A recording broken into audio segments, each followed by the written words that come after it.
Si sospechas que alguien te miente o te está ocultando algo, haz esto. Cuando terminen de hablar, no respondas.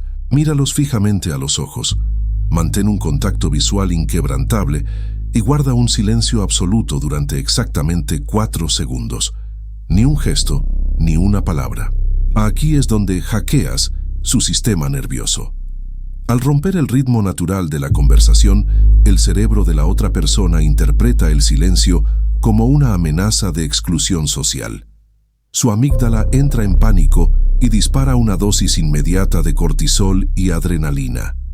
Evolutivamente, el silencio de la tribu significaba la muerte.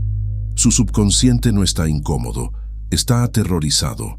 Siente un vacío social que tiene la necesidad biológica y desesperada de llenar para recuperar la homeostasis y bajar su ansiedad.